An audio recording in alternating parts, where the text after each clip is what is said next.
de votre émission 50 minutes entre nous. Bonsoir et bienvenue. Notre débat de ce jour porte sur un thème de société qui touche les jeunes surtout. Il s'agit de la délinquance juvénile, ce phénomène qui ne cesse de s'accroître dans nos sociétés. C'est quoi la délinquance juvénile, ses causes, ses différentes formes, les conséquences qu'elle engendre et les approches de solutions? Voilà les questions sur lesquelles nous nous pencherons aujourd'hui. Et justement, pour en parler, j'ai deux invités sur ce plateau. Bonsoir et bienvenue. Bonsoir, monsieur. Alors, comment vous allez? Je me porte très bien. Alors, on va se présenter. Bien également. On va se présenter pour les téléspectateurs. Ok. Moi, je m'appelle Amétitor Daniel. Vous êtes étudiant? Oui, je suis étudiant. Voilà. Je suis Benjamin Remousseira, comme j'ai l'habitude de dire. Voilà les invités ainsi présentés. Avant d'entrer dans le vif du sujet, d'entamer le débat. Nous allons partir pour cette transition et revenir juste après.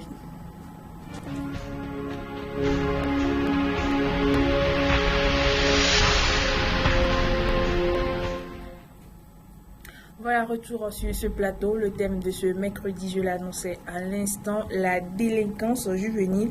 D'abord, nous allons essayer de définir les différents sous-thèmes. Alors, Benjamin, dis-moi, c'est quoi d'abord la délinquance? Avant de parler de délinquance juvénile, c'est quoi la délinquance? La délinquance, si nous allons définir le mot au sens stricto sensu du mot, on peut dire que la délinquance signifie toute chose allant dans le sens inverse de l'éthique ou de la morale. Toute chose qui ne concorde pas avec la morale, nous dirons tout de suite que c'est de la délinquance. Si nous allons parler un peu plus loin, parce que la délinquance et l'impolitesse sont des choses différentes. Donc si nous allons définir un peu plus le mot délinquance, nous allons parler de les comportements exagérés qui portent atteinte à l'éthique. Les comportements que nous menons qui ne reflètent pas une bonne image de nous ou de la société duquel nous sommes sortis. Voilà un tout petit peu la définition de la délinquance. Voilà, c'est l'avis de Daniel, c'est ça? Oui, c'est ça. Alors, selon toi, la délinquance, c'est quoi? Bon, on peut dire, comme mon frère vient de le dire, la délinquance, c'est tout ce qui va dans le sens d'anormal et ce qui ne reflète pas une bonne image de nous. Et on peut dire aussi que la délinquance... On va parler un peu plus fort pour les téléspectateurs. On peut dire aussi que la délinquance, c'est le fait d'agir ou bien de présenter des actes anormaux. Voilà, alors je reste avec toi, on va définir le thème de ce jour, la délinquance juvénile. La délinquance juvénile, on peut le définir ainsi, que c'est l'ensemble des infractions commises en un lieu ou en un temps par des mineurs. Voilà, déjà. Oui, Prince a tout dit pratiquement. Délinquance, nous venons de définir cela. Juvénile, une délinquance juvénile ou la délinquance juvénile, ce sont ces écarts comportementaux que nous remarquons vis-à-vis de la jeunesse. Les écarts de comportement que mène la jeunesse, c'est ce qu'on appelle délinquance juvénile. Peut-être qu'il y a de délinquance des adultes, on ne sait pas, mais nécessairement la délinquance est remarquée chez les jeunes. Voilà pourquoi ce concept de délinquance juvénile, pour désigner cette délinquance-là que nous remarquons à travers les comportements des jeunes. Alors, et Daniel vient de le dire que c'est le comportement, par exemple, anormal posé par des mineurs. Maintenant, je veux que vous me fassiez un peu, c'est quoi la différence? Vous parliez de jeunes, de mineurs, c'est quoi la différence? Oui, ce terme prête beaucoup confusion. Généralement, nous considérons les jeunes comme étant des majeurs, ce n'est pas ça. Les jeunes, normalement, jeunes, c'est de 12 à 18 ans. La jeunesse commence de 12 à 18 ans. Mais par après, nous pouvons également définir la jeunesse comme de 12 à 25 ans. Pourquoi est-ce que je parle de 12 à 25 ans? Parce que selon l'UNESCO, la jeunesse commence de 12 à 18 ans. Or, de 18 à 25 ans également, une personne dans cette tranche d'âge est appelée également jeune. Donc, je définis pour ma part la jeunesse partant de 12 à 25 ans, quand on a encore les forces et tout pour faire facilement ce qu'on peut faire, j'appelle cela jeunesse, ma foi. Alors je reste avec toi. Quelles sont les différentes formes de délinquance juvénile qu'on retrouve? Voilà, les différentes formes de délinquance. Si vous le permettez, je souhaiterais qu'on parle de délinquance parce que c'est un terme propice aux jeunes. Les délinquances juvéniles, nous avons plusieurs types de délinquance juvénile. Nous avons par exemple la délinquance juvénile morale, délinquance juvénile à caractère social, délinquance juvénile à caractère religieux, et je vais un tout petit peu les développer. Quand nous prenons le côté moral, la morale, sinon l'éthique, voudrait que dans une société, que les moins âgés saluent d'abord les plus âgés, que ces personnes en retour répondent, et il n'est pas permis également à ces jeunes-là de tendre directement la main vers les plus âgés. C'est ce que nous appelons la morale et l'éthique. C'est le bon sens que tout le monde admet dans la société. Par contre, quand un jeune va tout de suite tendre la main vers un âgé, une personne âgée, c'est ce que nous appelons une chose amorale. Là, c'est de l'impolitesse. Quand ça exagère, quand le vieux va lui faire des remontrances, le jeune homme ne va pas écouter. Là, ça tend vers la délinquance qui est morale. Maintenant, je nommais quelque chose de délinquance religieuse. Quand nous appelons quelque chose la profanation des choses. Quand nous ne respectons pas les emblèmes d'une religion donnée à ces personnes-là. Prenons l'exemple d'une religion dans laquelle ces gens-là croient aussi à leur dogme. C'est ce que je conçois et c'est ce en quoi je crois. Et il va donc falloir que vous respectiez ces dogmes-là, même si cela vous porte préjudice, vous allez quand même le respecter, je crois. Donc, ce côté-là, c'est ce que nous appelons la délinquance juvénile, mais à caractère religieux. Social, ça touche également la morale. Dans la société, à une place de fête ou à un banquet, par exemple, on souhaiterait que les vieux occupent les places de devant, puisqu'ils n'ont pas aussi assez de force pour pouvoir pour aller derrière et tout, quand ils auront fait leurs besoins et tout. On vous souhaiterait que les jeunes cèdent ces places-là. Un jeune homme qui n'a pas cédé ces places-là, ce n'est pas encore de la délinquance. Mais quand on rappelle au jeune homme que ici doit être occupé par tel vieux qui n'a plus les moyens pour se déplacer, il refuse, il persiste, il fait des menaces, là c'est une forme de délinquance que ce jeune homme-là est en train de développer vis-à-vis de sa société. Voilà, si j'ai bien suivi ton développement, je veux que tu me dises, c'est quoi cette relation entre délinquance et impolitesse? C'est quoi la relation entre les deux? Je dirais que la délinquance, c'est l'impolitesse poussée à l'extrême. Quand on exagère dans l'impolitesse, ça devient délinquance. Parce que tout de suite, si nous allons définir l'impolitesse, c'est quand on refuse de se soumettre à la morale.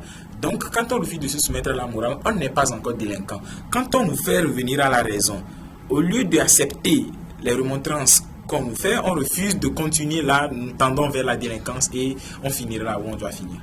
Alors Daniel, oui. Les formes de délinquance que tu connais?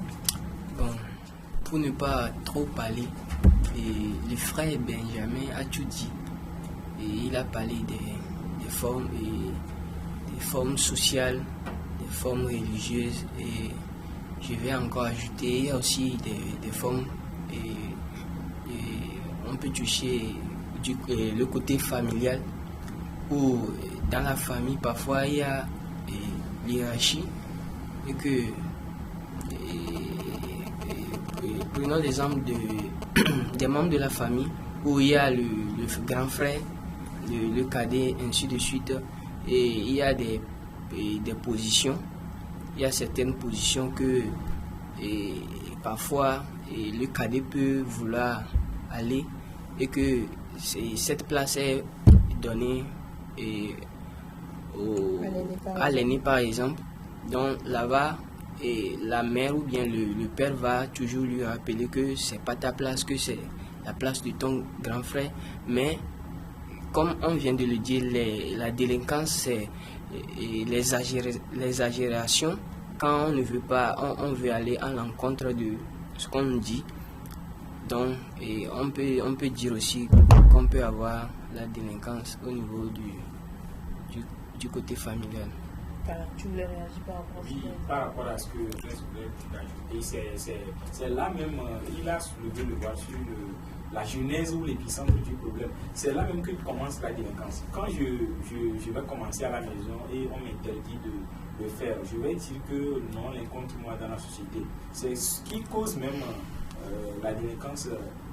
Quand ça dégénère et on retrouve ça dans les rues, parce qu'à la maison ça commence, on n'a pas pallié cela et on se retrouve à la délinquance sous autre. Alors, Benjamin, c'est quoi les causes de la délinquance?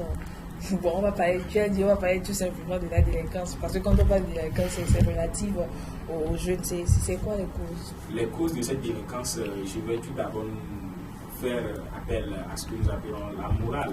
La morale, on nous a fait savoir depuis l'enfance que c'est à l'école et à la maison qu'on nous enseigne les bonnes manières. Quand nous étions au CE1, on nous disait quand je vois les grands, je les salue. Point.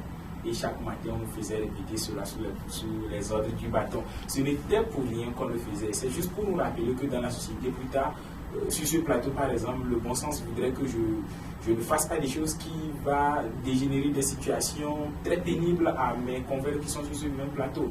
Et quand on manque de morale, c'est déjà l'un des facteurs qui pousse l'être humain à être très très délinquant.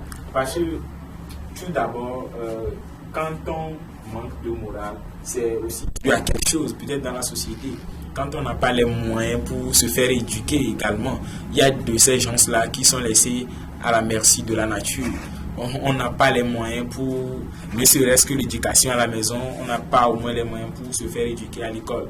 Donc du coup, l'analphabétisation également constitue un facteur qui favorise ce phénomène-là qu'est la délinquance juvénile, la délinquance. Parce que quand on n'a pas eu l'opportunité de côtoyer les gens, on nous avait déjà dit ça dans l'enfance. L'école, c'est toute une société.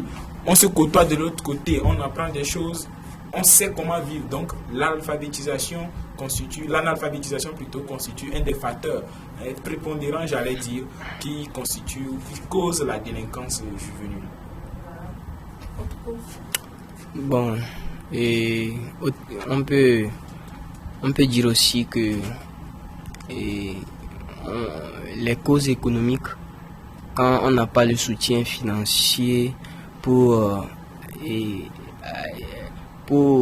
subvenir à ses besoins vitaux, par exemple, et là l'enfant se retrouve avec des situations pénibles dans lesquelles il n'a pas désiré, et que on peut toucher le banditisme et les autres mœurs, et on peut toucher aussi les causes familiales, quand il est méprisé par la famille par exemple, et il n'est pas soutenu, et alors cet enfant se retrouve dans la rue et rentre dans les mauvais, fait des mauvaises amitiés. Et alors, Daniel vient de toucher un point, le point financier, la situation. En quoi la situation financière d'une famille peut-elle conduire à la délinquance de ses enfants? La situation financière d'une famille peut largement constituer une cause à ce qu'on reçoit de ses enfants. Quand le père n'a pas, je parlais tout de suite d'alphabétisation, c'est avec de l'argent ne serait-ce que le cours primaire qui est gratuit au Togo ici, le collège par exemple, il faut de l'argent. Et les parents n'ont pas d'argent pour subvenir aux besoins scolaires de l'enfant, tout de suite ça va causer ce que nous appelons délinquance, parce que l'enfant n'a pas eu la chance de fréquenter une école ou un endroit scolaire qui va lui permettre d'être quelqu'un d'édifié. Donc tout de suite ça va constituer le plus grand facteur, j'allais dire, parce que primo, il n'est pas éduqué, parce que l'éducation est le facteur, le socle même de ce que nous appelons délinquance. Quand on n'est pas éduqué, on devient amoral et ça conduit. Comme l'enfant grandit, l'enfant peut-être 7 ans, 8 ans, il va chez le voisin pour manger. auront 10 ans, il connaît déjà ce que nous appelons le bien et le mal. Il sera maintenant obligé d'aller s'auto-suffire. Parce qu'à la maison, vous convenez avec moi qu'une famille qui ne donne pas à manger à ses enfants, l'enfant sera obligé d'aller chercher lui-même. Et vous convenez également avec moi que les situations ne permettent pas à cet enfant-là de pouvoir chercher lui-même. C'est bien. Je lui disais tantôt à la merci de la rue. Et quand il est dans la rue, vous savez, c'est ce qui peut suivre. On a de ces enfants-là qui sont des enfants qui errent chaque temps dans les rues et qui dorment dans la rue, qui reviennent encore dans la rue pour trouver à manger. Et quand ils ont extrêmement faim, ils n'ont plus de ces bons samaritains-là qui sont au bord de la route. Ils sont obligés de voler parce qu'ils ont trouvé quelque chose à côté. Voilà pourquoi le côté financier, les moyens financiers, le manque de soutien financier constitue, Prince a touché du doigt le côté essentiel à ce que ces enfants-là soient des délinquants. Pas possible. Alors, Daniel, tu ne penses pas que le suivisme peut être l'une des causes de la délinquance juvénile? Par exemple, les parents parlent à la maison, fais ci, ne fais pas ça, mais il y a de ces enfants-là qui ont les oreilles tuées, ne font qu'à leur tête, le suivisme. Si nous voulions parler du suivisme, parfois, ces enfants, ça ne serait-ce que le suivisme, parce qu'ils ont un problème psychologique et que le parent peut beau parler, peut beau le suivre, mais intellectuellement, il est figé à faire, ou bien à déborder ou bien à ne pas écouter ses conseils. Alors, il n'est pas fort probable que le suivisme peut être un véritable, comment je vais le dire, prévention pour la délinquance. Pour ma part, le suivisme peut contribuer à 0,5%. Pourquoi je dis 0,5%? Parce que quand l'enfant est éduqué, le suivisme n'a pas cette force aussi grandiose sur l'enfant. Quand l'enfant est éduqué, je mets dans éducation-communication. Quand je communique avec mon enfant ou quand mon papa communique avec moi qui suis l'enfant, cela estime que tout ce qui se passe de l'autre côté, je veux nommer la rue ou l'école, je viens restituer fidèlement cela à mes parents. Supposons que pendant les semaines culturelles qu'on n'a pas eu la chance de fêter cette année, mes amis sont autorisés à aller participer à ces semaines culturelles de 6h de 18h à 6h du matin. Voilà, ils sont autorisés à le faire. Par contre, moi, on me dit d'aller de 15h et de revenir à 17h30 pour aider maman. Je trouverai mon père un peu plus ridicule parce que je suis enfant. Par après, je comprendrai quand je serai grand. Mais c'est parce que ce parent-là n'a pas pris le temps ou le soin de discuter de long et à large avec son enfant.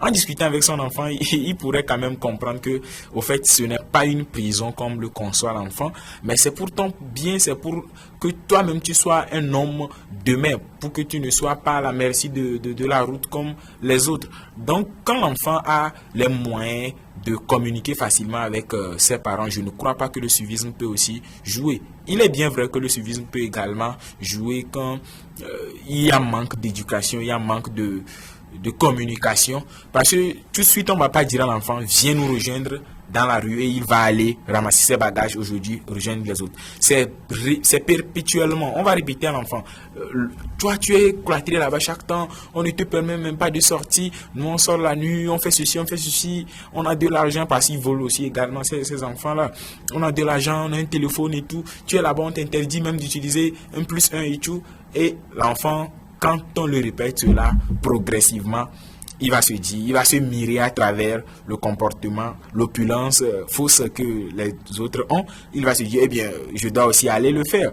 Mais quand il y a communication, peut-être qu'on lui a dit ça lundi, durant toute la semaine, je jette le discrédit sur nos parents. Combien de fois aviez-vous pris le temps de parler avec votre enfant? Supposons que le dimanche, vous êtes à la maison.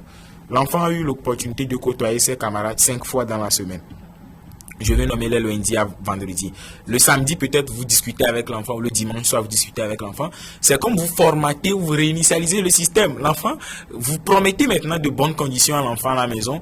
Il se dit, bon, à quoi bon d'aller de l'autre côté si ces autres-là ne sont pas bien habillés? Parce que souvent, si nous remarquons, ce sont aussi ces enfants un peu délinquants, ce sont des enfants qui sont les conditions ne sont pas réunies, donc la corpulence déjà, ça parle. La corpulence déjà nous dit beaucoup de choses. Donc l'enfant se dit, papa m'accompagne à la plage, et pour compenser ce que l'enfant devait aller faire de l'autre côté, le papa lui promet des choses. Ici, il se dit, bon, à quoi bon d'aller de l'autre côté si l'Eldorado est déjà ici? Je pense que le manque de communication peut laisser la voie libre à ce que nous appelons délinquance. Voilà.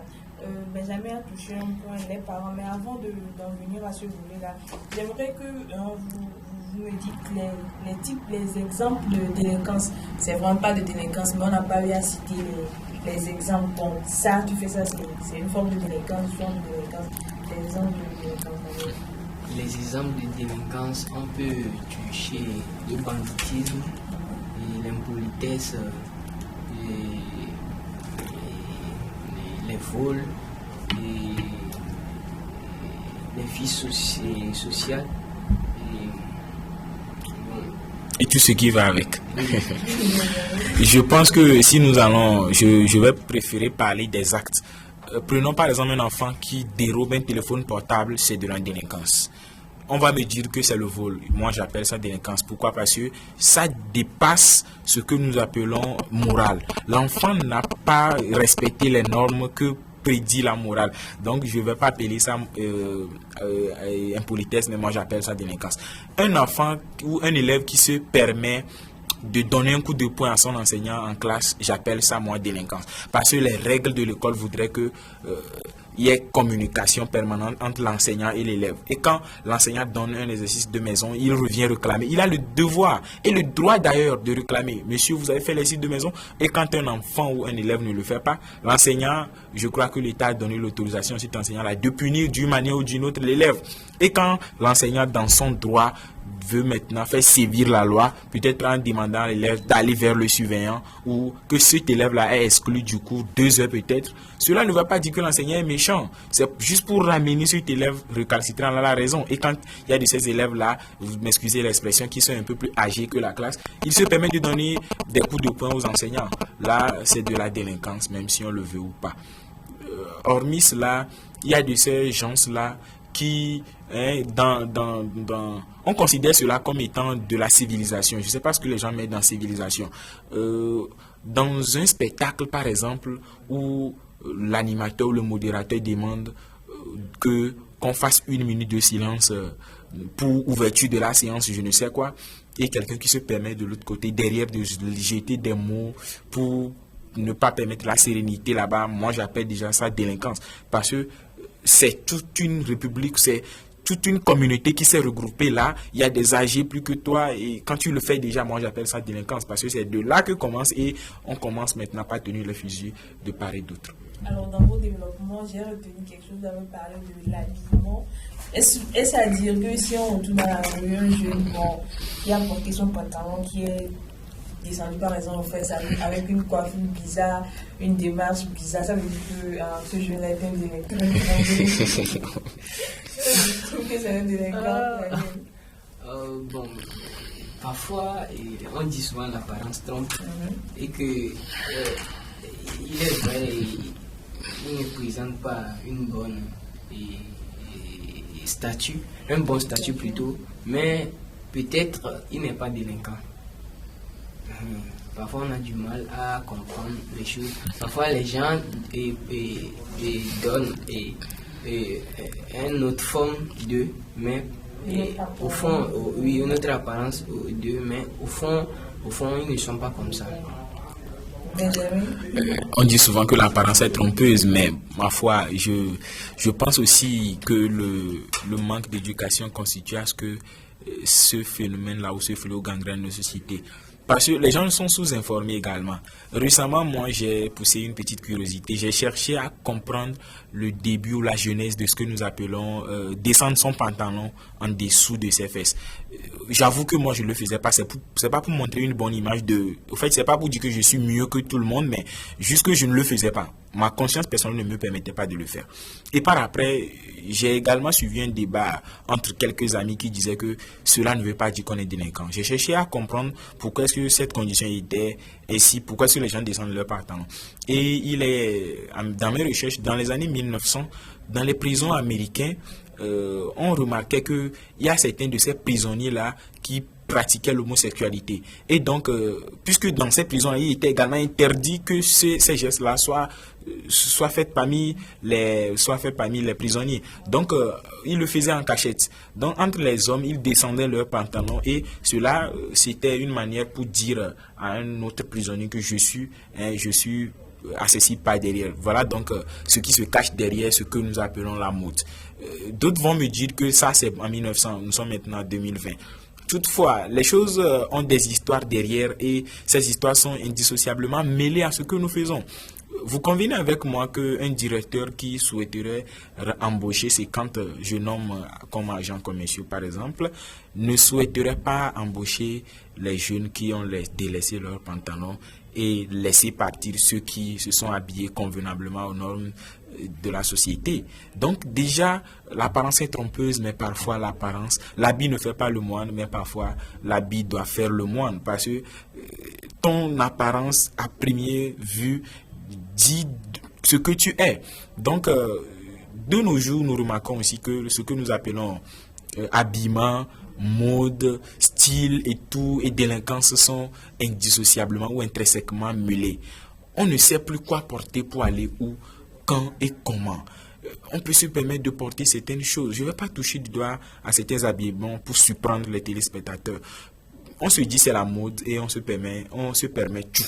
C'est ce que les gens pensent de nos jours. Sauf que l'habillement compte beaucoup dans ce que nous appelons notre personnalité. Parce que l'habillement, que nous le voulons ou pas, reflète notre moi intérieur, ce que je suis au fait. Quand je vais me mettre à porter un boubou blanc, vous allez dire tout de suite, celui-là c'est un Nigérien, peut-être c'est un Aoussa, etc. Parce que dans leur culture, c'est ce qu'ils font également. Quand je serai en cravate et tout, vous allez dire, ah, c'est un Français peut-être. Là, donc, je reflète ma société et à travers ce que je porte, je reflète ma maison également. Quand je serai bien habillé, je serai de passage, vous allez dire, ah, dans cette famille-là, les gens là, ils s'habillent bien. Par contre, quand je vais porter des pantalons, des haillons, vous allez dire, la famille là, c'est comme ça. Mais on ne parle pas seulement de l'habillement, également la coiffure. La coiffure, pourquoi pas la coiffure, des coiffures plutôt extravagantes qui ne donnent pas une bonne image de nous. On se permet de faire des choses que la société n'admet pas. Là, on tend déjà vers la délinquance. Que nous le voulions ou pas, 95% des personnes de la société vont dire celui-là, c'est un délinquant. Oui. Voilà. Alors, dans le développement précédent de Benjamin, il a un peu situé les responsabilités. Daniel, dis-moi, est-ce que les parents sont en partie responsables de la délinquance des enfants? Responsable, je ne crois pas. Parce que je n'ose pas croire que les parents, aucun parent ne va désirer voir son enfant devenir délinquant. Aucun parent, oui, Prince a raison. Tout parent, comme le dit Daniel, tout parent ne voudrait pas voir son enfant devenir délinquant. Mais la responsabilité, il y a un artiste togolais qui dit, quand on parle de responsabilité, ce n'est pas avoir des enfants, mais c'est les éduquer. Rester à la maison, envoyer ses enfants dehors, ce n'est pas ça que nous appelons responsabilité, c'est l'irresponsabilité. On sait que tout le monde n'a pas les moyens pour subvenir aux besoins de ses enfants. Ce n'est pas encore là le souci. La moindre des choses voudrait que l'éducation soit donnée. Quelle éducation le père donne à ses enfants? Quelle éducation nos parents de nos jours se mettent sur eux l'engagement de nous donner? On doit se dire au prime abord, quelle est ma part dans la situation? Comment est-ce que j'éduque mes enfants pour qu'ils soient des hommes à respecter demain? C'est là le grand problème ou le grand souci à ce que les parents doivent réfléchir chaque jour. On doit se demander comment est-ce que je conçois la mentalité de mes enfants. Responsabilité des parents, je donne jusqu'à 70% aux parents. Parmi les parties que tout le monde doit faire, et l'enfant a les 30% pour respecter maintenant ce qu'on lui introduit ou ce qu'on lui inculque comme notion. Quand on me dit que quand je sors sur la route, le bon sens ne voudrait pas que je casse les accessoires que l'État a mis à notre disposition sur la route. C'est mon papa qui me l'a dit à la maison. Les enfants respectent mieux ce qu'on leur dit à la maison. Je ne le fais pas, j'ai fait mes 30%, papa aussi a fait ses 70%. Mais quand il n'y a pas ces communications-là entre et l'enfant et le parent. On ne sait pas quand l'enfant est revenu. Il y a de ces parents-là, moi je suis un peu sidéré quand j'entends ça. On me dit, on vient demander d'après son enfant, on dit, papa X, est-ce que ton enfant est là? Il dit, est-ce qu'il est là même, le petit là? C'est pas, il serait en train de se promener quelque part. Des fois on se dit, j'ai donné la liberté à mon enfant. Mais à côté de cette liberté-là, agit ce que nous appelons le libertinage. Et si je ne sais pas à telle heure ce que mon enfant est en train de faire, c'est grave. Je dois savoir cela pour que quand demain on viendra me dire ceci, pour que je sache, non, je pourrais même donner ma tête à couper en disant, le dimanche à 13h, mon enfant dessine sur le tableau. Je suis sûr qu'il le fait. Et à plus forte raison, peut-être qu'il est parti voir le voisin et sa maman dira, oui, il a demandé la permission d'aller saluer telle personne. C'est l'enfant idéal que tout le monde souhaiterait avoir, même si on sait que de nos jours, il n'est pas permis d'avoir cet enfant idéal-là. Mais il faudrait que nos parents fassent de leur possible pour pouvoir éduquer, pour nous drainer, parce que je dirais apprivoiser, pourquoi pas, sur les bonnes manières que nous devons suivre. Alors, si je vous ai bien compris, les parents ne sont pas en partie responsables. Maintenant, à qui la faute? Est-ce à ces jeunes-là même qui deviennent délinquants ou bien de l'entourage, à qui la faute? La cinématographie également en fait partie. Qu'est-ce que nous véhiculons? Je lisais dans les magazines de certaines personnes dont je vais taire le nom, que la cinématographie est aujourd'hui comme un TGV. On n'arrive plus, on véhicule des choses qui sont contre la morale, qu'on accepte facilement. Venez dire à 10 parents, par exemple, que tuer pour prendre quelque chose de son ami, tuer son ami pour prendre son bien, est une bonne chose. Les parents vont te dire non, c'est pas une bonne chose. Tout de suite, le parent va aller chercher les CD là et dans lesquels le metteur en scène a pris soin que le personnage principal ou l'acteur principal puisse tuer ses proches pour avoir de l'argent. Les gens vont me dire que non, c'est de la cinématographie quand l'enfant le voit. Mais il y a aussi ce que nous appelons effet secondaire de ces choses-là. Quand l'enfant va voir ces choses, ça lui dit tout de suite que c'est ce que tu dois faire. Parce que la littérature de jeunesse nous dit que l'enfant capte les images et les choses qui accompagnent ces images-là interprètent ce que l'enfant doit faire. Et ces choses-là conduisent l'enfant et lui disent fais ceci, fais ceci. Donc la cinématographie tout d'abord contribue largement à ce que certaines choses soient faites par les enfants. La société, vous convenez avec moi que de nos jours, la société nous permet de faire beaucoup de choses. La société, si nous retenons en arrière, nous prenons 2010, il n'était pas permis à des enfants de 15 ans de faire certaines choses qu'ils sont en train de faire actuellement. Donc, les chrétiens diront que ce sont les derniers temps. C'est ce qu'on nous présente et nous devons... Le vin est tiré, il faut le boire. La société contribue également à ce que cela ait lieu. À nous maintenant de savoir comment gérer ces situations-là. Voilà, Benjamin a parlé de la cinématographie, de la société. À ton avis, à mon avis, je dirais ce n'est pas la faute de qui que ce soit. Et je donne l'exemple là, par exemple, et le papa là ou bien les parents là qui sont occupés par le service et que ces enfants se retrouvent dans une grande liberté et cette liberté là leur donne l'opportunité d'avoir accès à certaines choses ou bien de découvrir certaines choses et inconsciemment ils deviennent délinquants sans qu'ils ne le sachent. Donc parfois on peut dire la délinquance ça vient naturellement ou bien on ne peut pas dire c'est la faute des parents ou bien puisque les parents sont occupés par le service et que les enfants sont aussi à la maison qui ne sont pas suivis par exemple et parfois ils deviennent délinquants sans qu'ils ne le sachent. Daniel vient de dire quelque chose. Est-ce qu'on peut devenir délinquant de manière naturelle? Naturellement, je parlerai d'enfants récalcitrants. Naturellement, on est récalcitrant. Parce que les philosophes nous apprennent que l'homme naît avec l'instinct. Même si on ne croit pas totalement à cela, on nous dit que l'homme naît avec l'instinct. Voilà pourquoi je parlais au premier abord d'apprivoisement.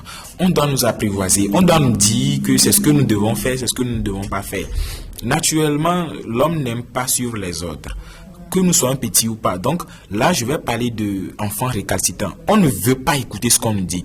Maintenant, de façon perpétuelle, quand on nous dit chaque matin, quand tu te lèves, roule ta natte. quand tu t'élèves des babouilles, tu vois.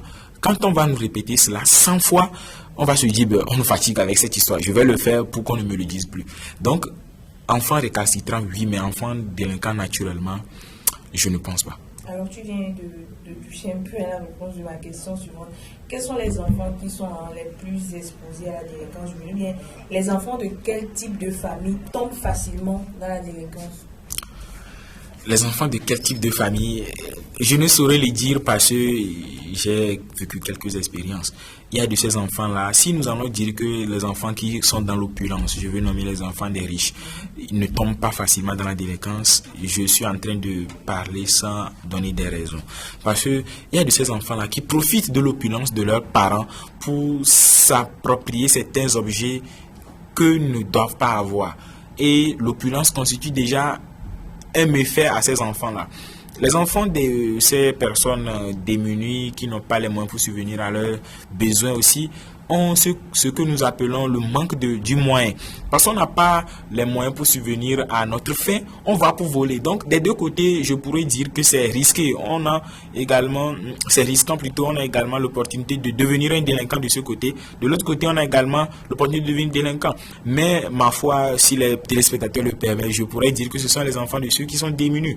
Parce que ces personnes-là qui ont de l'opulence permettent à leurs enfants, néanmoins, ne serait-ce que le baccalauréat, d'avoir quand même le baccalauréat. Donc, avec ça, moi, je pense qu'un enfant qui a le bac a déjà acquis des connaissances, et ce qui lui permet d'être une personne édifiée, une personne qui peut être acceptée par la société.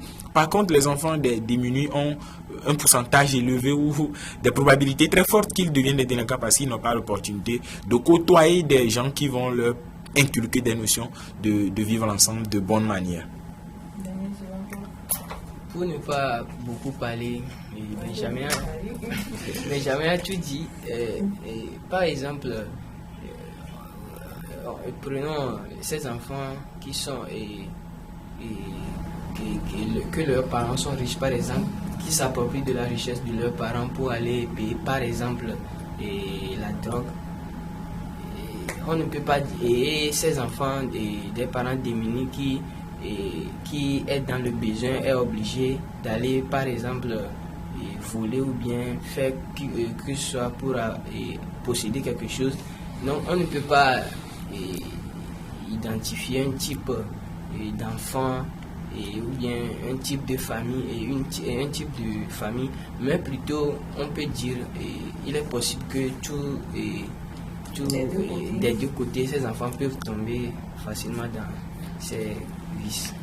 Voilà, maintenant Benjamin dit, on a parlé des causes, des différentes responsabilités. Maintenant, c'est quoi les conséquences de la délinquance juvénile? D'abord sur le délinquant lui-même et sur la société en général. Bizarrement, le délinquant ne ramasse pas les pots cassés entièrement de sa délinquance. C'est la société qui ramasse jusqu'à 70% de ses actes. Pourquoi je dis cela? Quand un délinquant va se mettre à casser les objets placés sur la route, ce n'est pas à lui, ce n'est pas à ses parents ni à ses grands-parents. C'est à nous, c'est à lui, c'est à nous tous ces objets-là. Donc, les effets de cette délinquance-là, c'est la société qui paie les pots cassés le plus. Voilà pourquoi il est de la responsabilité des parents de régler ces problèmes-là. Nous notons également que ces délinquants-là, par mégade, font des braquages et tout. Et quand on braque quelqu'un sur la route, c'est toute une personnalité qui est mise en jeu, c'est une vie qui est mise en jeu, qui est mise en danger. Donc, cette personne-là perd la vie. Le délinquant n'est pas peut-être mort, mais là où le bas va blesser, c'est là où on va mettre la main sur ce petit délinquant-là. Et là, il va payer les pots cassés de ce qu'il avait fait.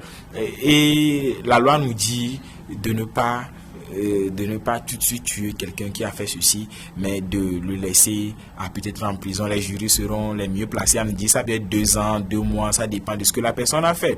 Donc, pour ma part, je pense que les gens là que nous appelons en parenthèse délinquants ne subissent pas totalement les retombées de leurs actes. Voilà pourquoi il y en a parmi eux qui, conscients de leur situation, cherchent maintenant à se convertir. Pourquoi pas? Parce que c'est aussi un moyen pour laisser ces fléaux. et d'autres également reviennent à la société et font maintenant la courtoisie de bonnes personnes pour développer un lendemain meilleur quand il n'est pas encore tard. Les conséquences, pour ne pas beaucoup citer, on peut dire on inflige à ces délinquants des punitions, la prison, oui, la prison, et qui n'est pas aussi suffisant pour payer leur pot cassé, mais qui est obligé. Donc on peut noter les deux. Oui, dans certaines situations, la prison, les punitions. Merci. Voilà. Tu as quelque chose à ajouter avant d'attaquer les derniers mots? C'est bon, je pense. Voilà. Maintenant, nous attendons les approches de solutions. Qu'est-ce que nous devons faire pour éviter ce phénomène, la délinquance juvénile? Tout de suite, je vais commencer par la maison, parce que j'avais commencé par la maison. Il faudrait que nous soyons éduqués, il faudrait qu'on nous éduque. Il faudrait que nous éduquions quand nous serons des parents. Quand je vais éduquer mon enfant, le maximum que j'aurais fait va lui permettre d'éviter cette route-là qui est la délinquance. Donc déjà dans nos maisons, il faudrait qu'il y ait une communication permanente. Je dirais quand même que ce n'est pas le vouloir au fait de ces enfants également d'être délinquants, parce qu'ils n'ont pas eu de ces moyens adéquats, ces moyens qui vont leur permettre de devenir une personne exemplaire dans la société. Je reviens maintenant dans nos sociétés. On a tout de suite des regards exagérés de façon critique sur certaines personnes. L'enfant de mon voisin, par exemple, quand je le vois, on dit quand tu vois le danger de ton ami, c'est également ton danger. Tu peux toutefois communiquer avec ton ami vis-à-vis du comportement de son enfant. Tu es absent, je sais que tu es peut-être enseignant, tu vas à l'école de 6h c'est à 18h peut-être que tu reviens, mais moi je suis à la maison parce que je suis forgeron, mon atelier est à côté, je vois ton enfant revenir de l'école à 10h. C'est anormal. Je peux t'approcher et te dire cela. Et avec des preuves à l'appui, c'est pas pour diffamer l'enfant. Et le parent va convoquer cet enfant-là devant le voisin et lui faire des remontrances. Pourquoi tu reviens à 10h? L'enfant pourra donner peut-être des raisons. Et au fur et à mesure, on va dresser cet enfant-là pour éviter la délinquance. Je vais maintenant parler de nos gouvernants. Oui, parce qu'on a aussi ce côté-là. Il faudrait qu'on crée des emplois. D'autres vont me dire créer également. Oui, les jeunes doivent créer. Je suis tout à fait d'accord. Mais les gouvernants ou ceux qui gouvernent également doivent prendre à bras le corps cela. Je remarque moi une situation qui m'égrène. On nous a dit de ne pas aller à l'école. C'est pour notre bien dans ces périodes de Covid-19. Par contre, nous voyons dans les feuilles tricolores et tout, ces accompagnements d'enfants qui continuent toujours par vendre et tout, et on me dit que c'est pour chercher de l'enfant, c'est pour chercher de l'argent. Mais figurez-vous, c'est déjà un moyen pour se faire transférer ces virus-là aussi facilement. Pourquoi pas?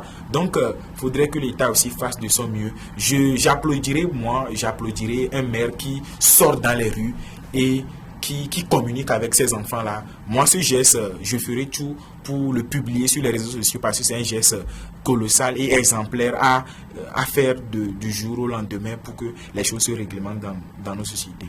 Alors, je prends en même temps ton nom de la parole. La délinquance juvénile est un fléau qui gangrène notre société et ce n'est pas la responsabilité d'une seule personne. C'est nous tous qui devons mettre la main à la pâte pour qu'un demain radieux soit réservé à ces enfants-là. Les approches de solutions. Les approches de solutions, on peut citer la sensibilisation, sensibiliser ces enfants pour enfin savoir que la délinquance est une mauvaise chose, et la communication, communiquer avec ces enfants pour développer leur taux de moralité, et l'apport des parents aussi, et leurs petits les conseils à l'endroit de leurs enfants, et l'apport des gouvernements, créer ou bien mettre en place des petites organisations pour chaque fois communiquer avec les enfants et ces jeunes pour ne pas souvent tomber dans ces vices. rapidement ton mot de la fin. Le mot de la fin, comme il a été défini, la délinquance juvénile comme les infractions, l'ensemble des infractions commises par ces mineurs, alors je dirais que c'est l'apport de tout le monde, les parents, le gouvernement, la société et tout et chacun de nous pour enfin diminuer ce fléau. Merci, vous l'aurez compris, très chers téléspectateurs, nous tendons comme ça à la fin de cette émission. Mais avant de refermer définitivement les portes, nous allons partir pour la dernière rubrique, Top secret de la langue de Molière, et c'est avec Benjamin. Mais avant de lui remettre la parole, nous allons partir pour cette transition et revenir juste après.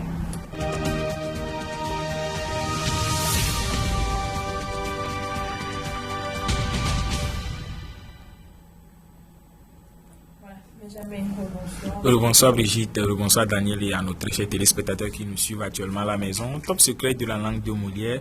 Nous avons pour commencer cette citation de W. William qui nous dit « L'enfant est le père de l'homme.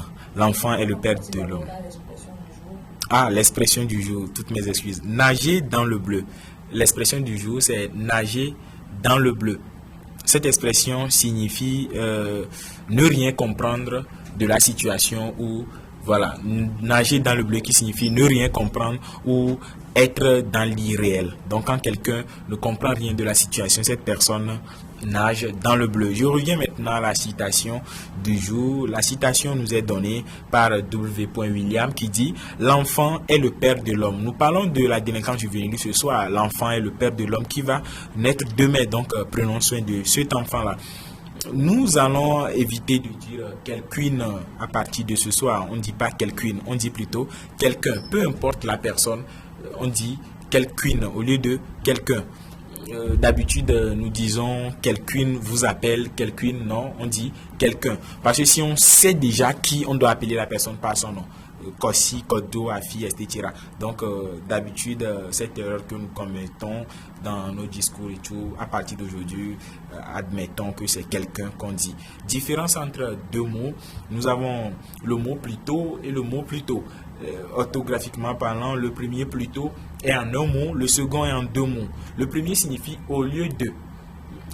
Je préfère Kodjo plutôt que Kofi. Je préfère Kodjo au lieu de Kofi. Voilà donc la différence entre les deux mots. Plutôt en deux mots. Plus tôt, c'est très tôt, bien avant. Pour finir, nous avons une image du jour, comme nous avons l'habitude de le dire, de le faire. C'est un objet là que les enfants aiment utiliser pour s'amuser. On appelle communément en éveil. Je ne sais pas comment on l'appelle dans d'autres langues quand même. En français, on l'appelle la liane réglisse. La liane réglisse. L-I-A-N-E R-E accent aigu G-L-I-2-S-E. La liane réglisse. Oui, l'objet tout entier parce que c'est une liane que forme cette plante-là, c'est pourquoi on l'appelle la liane réglisse. Je pense que pour désigner le fruit simplement, on va parler du fruit de la liane réglisse. Parce que c'est la plante tout entière qui s'appelle la liane réglisse. Voilà donc qui m'a fait un top secret de la langue de Molière. Merci à tous ceux qui nous ont suivis. Merci à toi Benjamin, merci également à Daniel, merci à vous très chers téléspectateurs de nous avoir suivis, merci également à l'équipe qui m'a aidé à réaliser cette émission, Octavio Alabo, Marika Son, Axel Profond et tous les autres. Merci très chers téléspectateurs de nous avoir suivis. Nous allons vous dire au revoir et à mercredi prochain et surtout prenez soin de vous.